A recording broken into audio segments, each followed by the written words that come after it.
It's not about me. This work is very complex, it's arduous, but it's absolutely doable. And our kids deserve to have everybody doing everything humanly possible to make sure that we raise them up. And it is absolutely doable.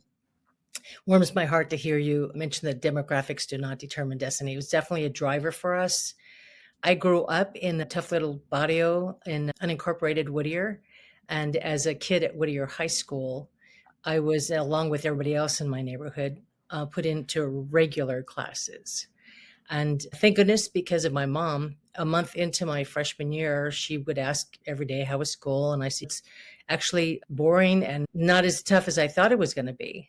She calls my counselor the next day. He calls me into the office, puts me from regular classes, which was nothing happening, low standards for everybody, to the most rigorous courses. And I was frightened because it was a very different world from my barrio. There were kids that looked very different from me, that were very, just had amazing opportunities in their lives that I had not had. But I had an incredibly loving, stable home, which is what really mattered most. And a lot of our kids that we serve across our schools don't have the benefit of a loving, stable home. So all the more reason why we've got to kick it into high gear and ensure that they're not only loved and nurtured, but stretched, and we give them high standards, but the supports that they need to be able to reach those standards.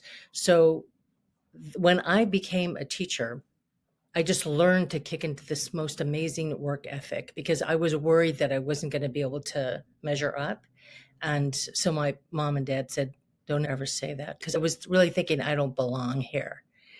It was a time at Whittier High School that the demographics were very different. Now it's almost all Latino. Then there were very few of us. So I just didn't feel like I really belonged. My mom and dad said you just have to have a really strong work ethic and treat everybody respectfully, whether they deserve it or not. I learned those lessons from the time when I was a kid. When I became a teacher and I had all sorts of different types of kids, that just stayed with me my entire career. I wanted so desperately to be a teacher. I didn't want to be an administrator. I just was moved around like a chess piece. Ultimately, I became a superintendent. And every year when I met with the new teachers, I shared my story and I said, the moral of this story is don't you ever underestimate any kid. Don't you ever think that a kid is not capable.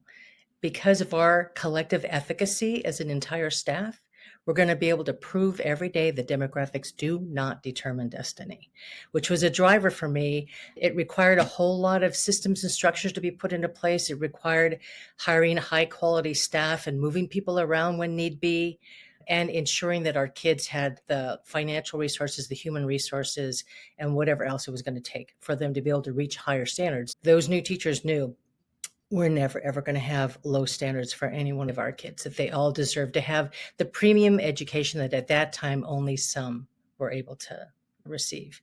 So has been really the driver for me in hiring folks throughout my career. I wanted to make sure that they had that in their heart, that they understood that's the purpose, that's the driver for us as educators, to ensure that every single kid, no matter what their circumstance, no matter what their zip code, no matter what their demographic, because of us as a collective staff, because of that collective efficacy, we're going to be able to prove amazing things. It's not easy work. It is absolutely arduous. It's complicated, but 100% doable.